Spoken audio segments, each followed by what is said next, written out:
પાટણના state frozen cement સ્ટેશનની sex cement technology ગુજરાતના પશુપાલકો માટે આશીર્વાદરૂપ સાબિત થઈ છે અને આધુનિક પદ્ધતિ દ્વારા પશુઓમાં હવે 91% સુધી માદા વાછરડીઓ જ જન્મે છે, જેના પરિણામે દૂધ ઉત્પાદનમાં નોંધપાત્ર વધારો થયો છે। સરકારે આ રસીની કિંમત ₹300થી ઘટાડીને માત્ર ₹50 કરી પશુપાલકોને મોટો આર્થિક ટેકો આપ્યો છે।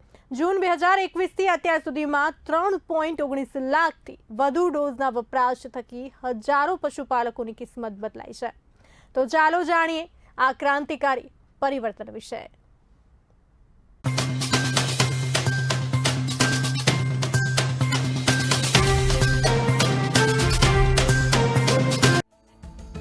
પાટણ જિલ્લાના ડેરી ક્ષેત્રમાં આવેલી આ શ્વેત ક્રાંતિ પાછળ વિજ્ઞાનનો મોટો ફાળો છે।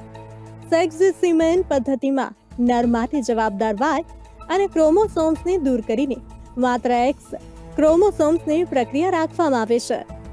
આ સચોટ ટેકનોલોજીને કારણે પશુપાલકો હવે ઈચ્છા મુજબ માદા પશુ મેળવી શકે છે, જે પશુપાલકોની આવક વધારવામાં સીધી મદદરૂપ બને છે। સામાન્ય સ્વરૂપમાં આ પ્રક્રિયા 50% નર બચ્ચા અને 50% માદા બચ્ચાના સ્વરૂપમાં જન્મ થતો હોય છે, પરંતુ સેક્સ સિમેન્ટ ટેકનોલોજીના ઉપયોગમાં એક્સ ક્રોમોઝોમ ધરાવતા શુક્રકોષો અને વાય ક્રોમોઝોમ ધરાવતા શુક્રકોષોને અલગ કરી દેવામાં આવે છે, અથવા તો માત્ર એક્સ ક્રોમોઝોમ ધરાવતા શુક્રકોષોને જ સક્રિય રાખવામાં આવે છે, જેના કારણે આ પ્રકાર તૈયાર કરેલા સિમેન્ટ ડોઝથી બિદદાન કરવાથી 85થી 95% કેસમાં ફક્ત માદા બચ્ચાનો જન્મ થાય। કોઈટા ગામના પશુપાલક પિન્ટુજીના તબેલામાં ટેકનોલોજીના ઉપયોગથી પશુઓની સંખ્યા અને ઓલાદ બંનેમાં સુધારો થયો છે। અગાઉ પરંપરાગત પદ્ધતિમાં નર પશુ જન્મવાની ચિંતા રહેતી, પરંતુ આ વૈજ્ઞાનિક અભિગમ અપનાવ્યા બાદ છેલ્લા 5 વર્ષમાં તેમના દૂધના વેચાણમાં 3 ગણો વધારો થયો છે અને આજ ગામના મોહમ્મદ તૌફિક પશુપાલન દ્વારા વાર્ષિક ₹20 લાખથી વધુની કમાણી કરી રહ્યા છે।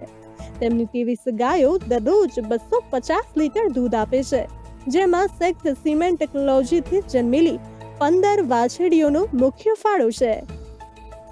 અમારા ગામમાં ઘણી મીટિંગો થતી, તેમાં અમે જાતા ને ખબર પડતી કે પ્રાકૃતિક રીતે આ બિદદાન થાય છે। સેક્સ નામનું એક બિદદાન આવે છે, તે કરાવવાથી માદાનો જન્મ થાય છે અથવા વાછરીનો જન્મ થાય છે। તે અમે મૂકવા લાગ્યાથી અમને ફાયદો ઘણો થયો। સરકારે જે સેક્સેડ સોર્ટેડ સિમેન્ટ છે તેના ₹50 કિંમત કરી છે, તેનાથી મને વધુ ફાયદો થવા લાગ્યો છે। તો હું મારી દરેક 20 થી 25 જે પણ ગાય છે તેના ઉપર હું દર વર્ષે સેક્સેડ સિમેન્ટ જ ઉપયોગ કરું છું અને તેનાથી મને માદા રેડલી મળે છે અને નરનું પ્રમાણ ખૂબ જ ઓછું થઈ ગયું છે। તો એ મને મોટામાં મોટી બેનિફિટ થઈ છે અને મારી પ્રોફિટ જે વધે છે તે હું માદા પર લગાવી શકું છું। રસીના ભાવમાં મળેલી રાહત અને માદા પશુઓની વધતી સંખ્યાને કારણે ગુજરાતના ખેડૂતો હવે ગૌવંશ સુધારણા સાથે આર્થિક સમૃદ્ધિ તરફ મક્કમ ડગલા માંડી રહ્યા છે।